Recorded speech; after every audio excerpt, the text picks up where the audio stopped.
Assalamualaikum warahmatullahi wabarakatuh. Perkenalkan, nama saya Hilda Salenita, NIM saya 2018 Saat ini saya sedang mengemban pendidikan di Universitas Muhammadiyah Yogyakarta dan saya berasal dari Prodi Manajemen. Kali ini saya akan mempresentasikan laporan KKL saya dengan judul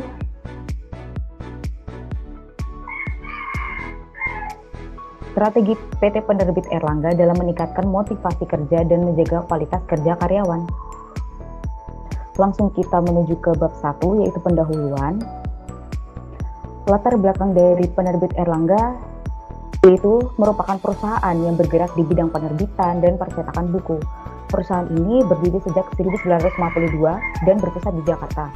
Produk buku yang dihasilkan oleh Erlangga diantaranya adalah buku pelajaran, buku anak, buku fiksi, non-fiksi, dan majalah.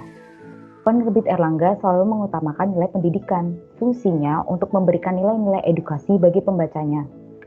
Nilai-nilai edukasi dapat tersalurkan dengan baik dengan cara Erlangga menerapkan teknologi yang selalu diperbarui, gunanya untuk membantu karyawan lebih cepat dan efisien dalam bekerja. Erlangga juga menerapkan budaya kerja seperti profesionalisme, yaitu detail, teliti, memberdayakan, kerja keras, dan kerja cerdas, kerja tim, keseimbangan antar prestasi dan keluarga. Lalu ada integriti, yaitu disiplin, jujur, dapat dipercaya, ulet, gigih, dan komit. Lalu ada continuous improvement, yaitu inisiatif untuk belajar terus-menerus, kreatif, inovatif. Dan ada service excellent, yaitu memberikan yang terbaik, bertanggung jawab hingga tuntas, dan menjawab kebutuhan pelanggan. Lalu yang terakhir ada passion, yaitu dengan sepenuh hati dan bergairah. Nah, adanya pandemi COVID-19 yang terjadi saat ini berpengaruh sangat pada strategi SDM yang sudah dirancang untuk karyawan Erlangga. Berkurangnya aktivitas perusahaan membuat motivasi karyawan ikut menurun dan kualitas kerja yang awalnya memuaskan berubah mengkhawatirkan. Topik tersebut yang menarik akhirnya saya angkat dalam laporan KKL ini, yaitu berkaitan dengan fenomena pandemi COVID-19 dan berdampak besar bagi perusahaan Erlangga. Selanjutnya ada rumusan masalah. Yang pertama, bagaimana strategi Erlangga dalam meningkatkan motivasi kerja karyawan di masa pandemi COVID. Lalu yang kedua, bagaimana strategi PT Penerbit Erlangga dalam menjaga kualitas kerja karyawan di masa pandemi COVID. Selanjutnya, tujuan masalah. Yang pertama, untuk mengidentifikasi bagaimana strategi PT Penerbit Erlangga dalam meningkatkan motivasi kerja karyawan di masa pandemi COVID. Lalu yang kedua, untuk mengidentifikasi strategi PT Penerbit Erlangga dalam menjaga kualitas kerja karyawan di masa pandemi COVID-19. Selanjutnya ada manfaat masalah. Yang pertama ada manfaat teoritis, diharapkan pembuatan laporan ini dapat memberikan masukan gagasan terutama dalam aspek strategi SDM, yaitu meningkatkan motivasi dan menjaga kualitas kerja karyawan. Sebagai tambahan informasi dan wawasan baru mengenai PT Penerbit Erlangga juga. Lalu manfaat praktiknya, dengan adanya laporan ini diharapkan dapat memberi pemahaman mengenai pentingnya membuat strategi SDM dalam meningkatkan motivasi serta menjaga kualitas kerja karyawan dan sebagai pertimbangan PT Penerbit Erlangga dalam keberlangsungan jalannya perusahaan ke depannya. Selanjutnya kita akan membahas bab 2, yaitu tinjauan pustaka dan metode observasi. Ada landasan teori dari motivasi kerja. Menurut Robin dan Judge, tahun 2016, motivasi kerja adalah kesediaan untuk mengeluarkan tingkat upaya yang tinggi ke arah tujuan-tujuan organisasi yang dikondisikan oleh kemampuan upaya tersebut untuk memenuhi suatu kebutuhan individu.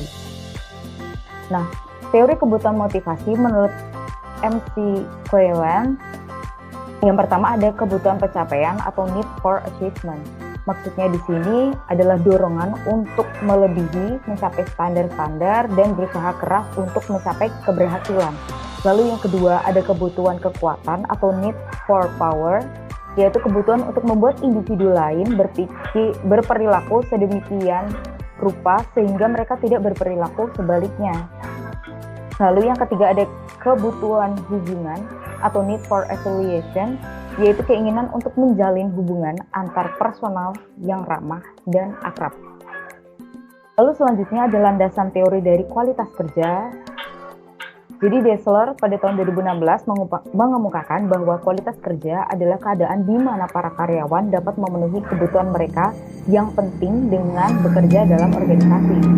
Lalu indikator dari kualitas kerja ini sendiri, yang pertama ada ketepatan waktu, seperti menyelesaikan tugas-tugas secara akurat, teliti, tepat waktu, sesuai hasil yang diharapkan oleh perusahaan.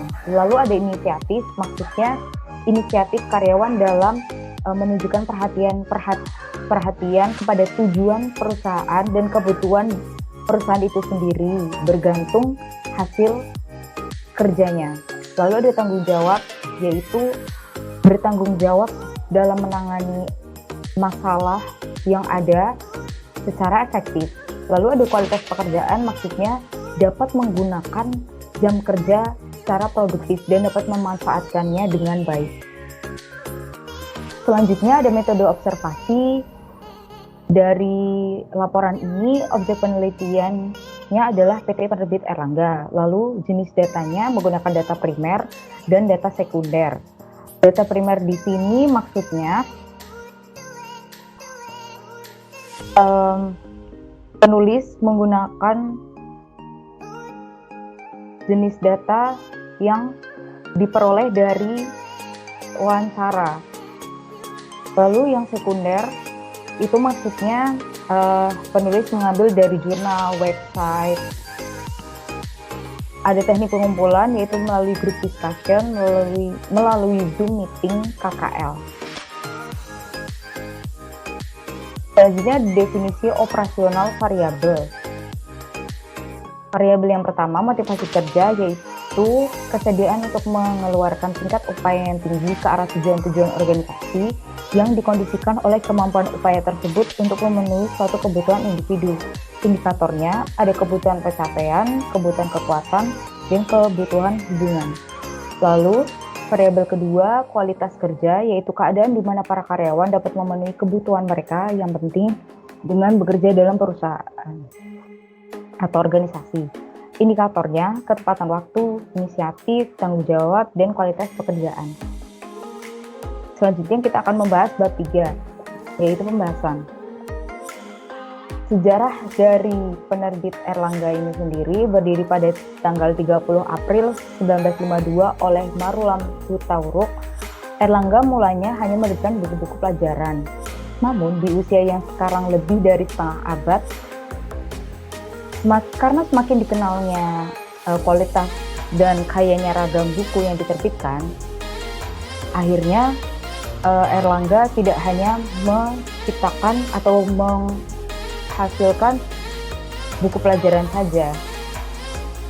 Lalu terus-menerus Erlangga ini mengembangkan usaha dengan menerbitkan judul-judul buku karya penulis yang dikenal di ranah nasional maupun internasional, baik untuk buku anak maupun buku populer. Proses pengembangan usaha tersebut diantaranya pada tahun 2000, Erlangga melahirkan brand Essis. Lalu tahun 2003 mengeluarkan brand Erlangga for Kids atau EFK.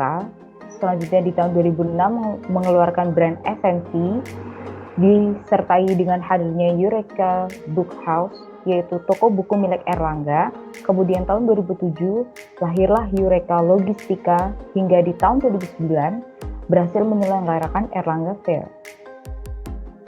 Selanjutnya ada imprint dari Erlangga.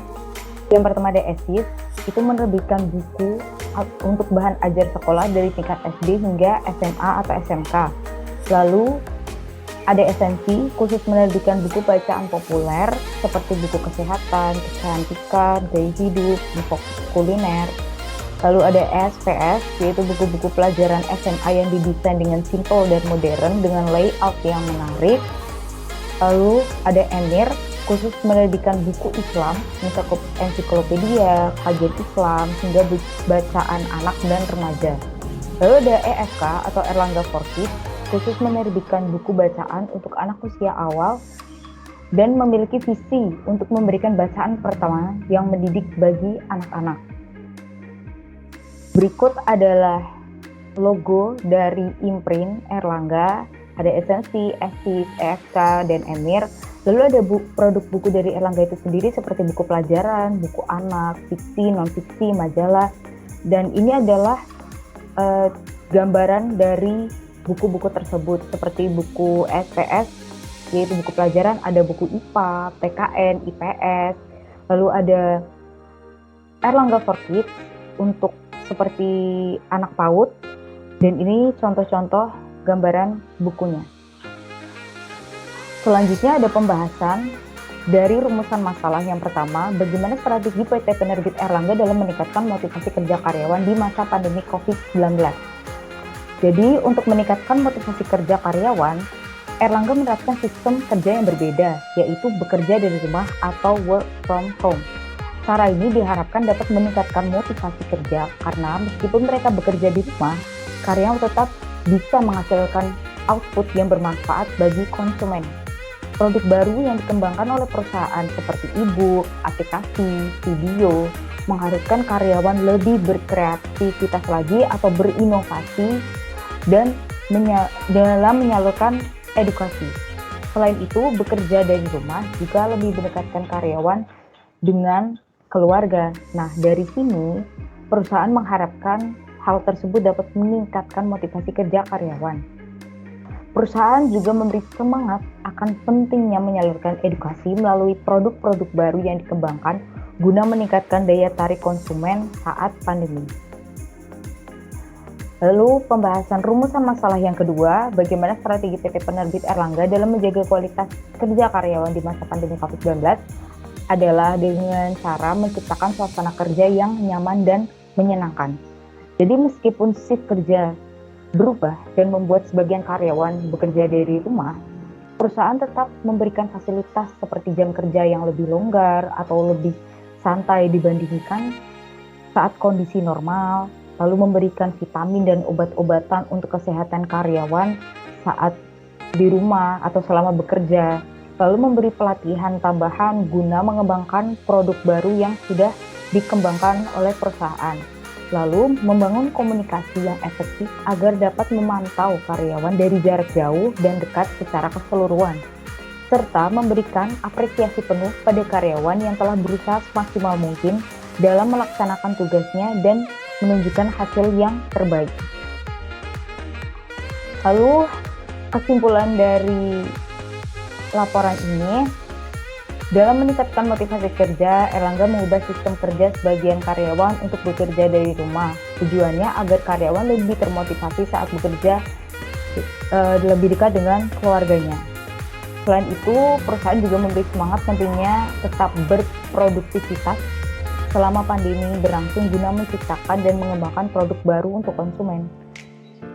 Lalu Erlangga juga membuat strategi menjaga kualitas kerja selama pandemi, yaitu dengan cara memberikan fasilitas yang mendukung guna memenuhi kebutuhan karyawan dalam bekerja.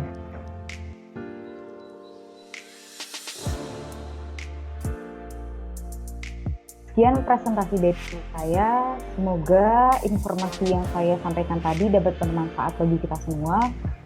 Kurang lebihnya mohon maaf. Wassalamualaikum warahmatullahi wabarakatuh. Sampai jumpa.